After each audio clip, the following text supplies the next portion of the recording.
What's up, everybody? So I just finished watching episode 2 of season 1 in Escaping Polygamy. This one really focuses on Melanie's escape, but it also has the first introduction of the insider, giving insider information. It also shows a little more of an update that we get to see of Ethan and Andrea. Near the end, it kind of shows a little bit of Shirley's story. So there's a lot to talk about in this one. Let's just get right into it.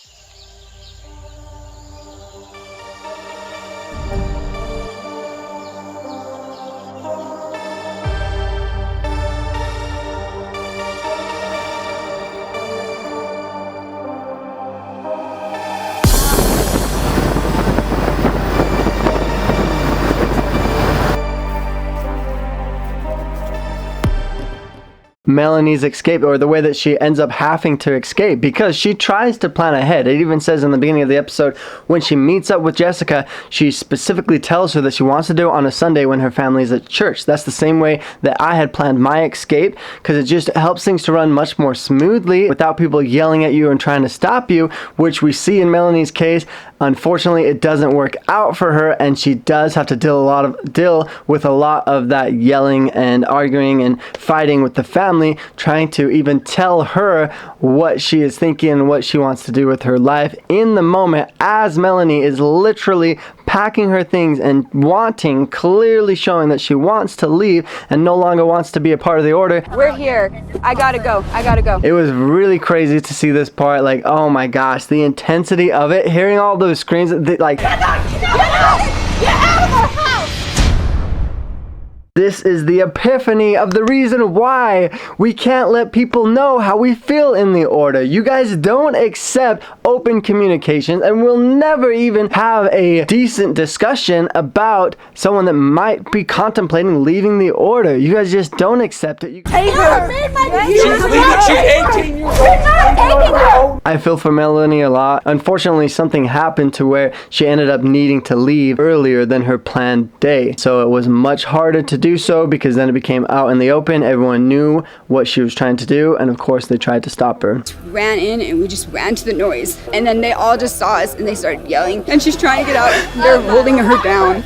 But that did not stop her. She was still able to leave, and luckily she had help. Melanie, they don't need to come in for you to leave. Clearly, your mom was holding her in here. Guys, I'm already gone. It's never too late. It's never too late to save someone you love. As hard as I can imagine, like, just think of that, the personal trainer that was her friend from the gym, like, and for him to go and just trying to help this girl to, you know, live her own life and make her own decision. And this, Melanie's 18, she's a full-grown adult, has every right to do these things that this man is trying to help her to do. No, look, they're here. Can somebody go get her? What's this family's name? They're the Kingstons.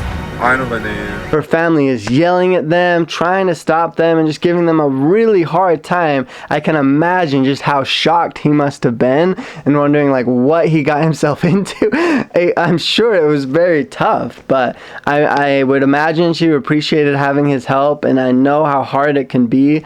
So when people are able to help in those situations, it does make a world of a difference, and she did get out. Is that everything, Melanie? Yeah. Their side of the story. Okay. She makes it out and she's able to escape, which is awesome. And then also in this episode, the insider shares some really secret documents from the order. Somebody left this for us. Which was really cool to see. You get to see the type of manipulation tactics that Brother Paul himself uses on the different members in the order. We get to hear from the kids themselves that are giving talks and sharing their testimonies. And if thy right hand offend thee, cut it off, and cast it from thee. This is where we know that if a member leaves, that we cut them out of our lives. When that person no longer holds the goodness you once knew and decides to leave, a spiritual death has occurred, and that person no longer has the Lord's protection. They have a life of misery, and then it ends. If a member leaves, cut them off. They are spiritually dead. They're no longer protected. Will live a miserable life. Are you kidding me? kidding? Come on, you guys. These are so obviously scare tactics. I don't know how you can't see that. It's just crazy. So someone has a different opinion or wants to live a different life than you, and then God himself no longer protects them or cares about them and wants you to cut them off, not even treat them like a decent human being. Okay, wow, I see how it is. These are your teachings. The order is literally teaching these things still to this day. That's crazy. If the order doesn't have it, we don't need it. Are you kidding me? Do I even need to talk about this one? Like, if the order doesn't have it, we don't need it. Okay. Don't drive your cars then. Don't use phones and computers. Stop buying stocks. Don't depend on the U.S. currency. You know, don't count on the government or other people to sustain yourselves. You know, be your own ecosystem, I guess. Like, come on, you guys. Figure it out. Do it all on your own, because I guess if it's created by worldly people, you shouldn't want it. You shouldn't be using it, right? I would love to even see an order member live by their own principles and just see how miserable they would be, okay? Oh my gosh. I know that these are just taught to control and manipulate people, and they're not actually life principles that are helpful and productive, but you guys still listen to them, so that's interesting. This episode did a really good job at pointing out a lot of the flaws of the order and the teachings, and of Brother Paul's sermon specifically, and how sexist he really is. I'm surprised all the members just watch this. Like, I wonder what they're thinking, you know? Okay, and then this episode also touches on Shirley's situation again. Chanel and Colleen are trying to help their mom to get a better home. The mom's just like, it don't matter. It's whatever. She's not willing to do anything about it. And so Colleen and Chanel are saying, well, our mom has given up and isn't going to do much, but we still want to try and figure something out because of those kids. And so they're trying to like get it condemned or something, but it's a double-edged sword, because if you truly know how the order works, just getting someone's home condemned is not necessarily going to get them into a better place, especially if they are not being favored by the higher ups in the order, like Daniel, her husband. They've been fighting, and it sounds like he doesn't care about that family at all. He's been neglecting them, and I just don't see how they're going to get a better home while still being in the order. But so long as she's still in the order, they'll just simply move her to another horrible place. So I just don't really see how this is going to end up good in any way, unless she actually ends up leaving, which she sounds like she is too afraid to do. And so, like, how do you help them, you know? I can see Chanel and Colleen's frustration and struggle in this situation for sure. And Shirley has been there for 17 years, you guys. That is so long. Just imagine how set in her ways she must be. I feel like there's just gonna be so much more to helping that family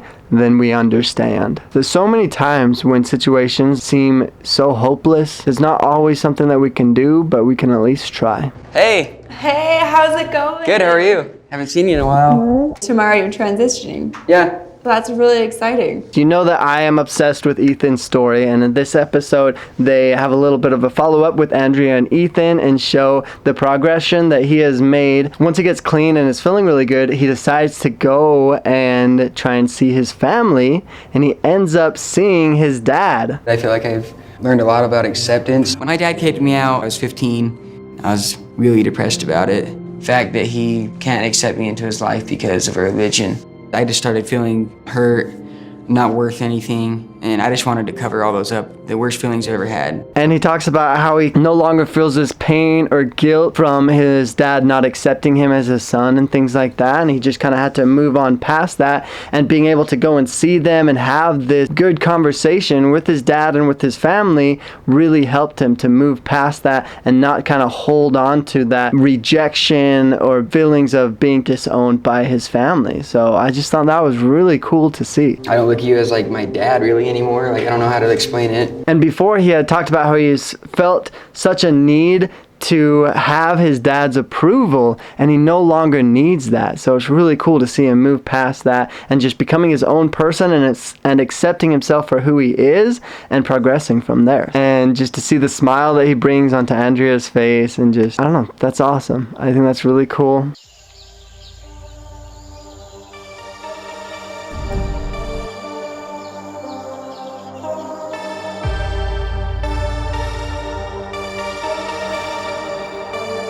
They worship him. They're always praying for him. If Paul says something, it's as if God himself is here speaking to us. Appreciate my membership, and I know that Brother Paul is the man on the watchtower. I know that Brother Paul is the man on the watchtower, and the order is the right place to be, and it's the only place on earth we can get to the celestial kingdom.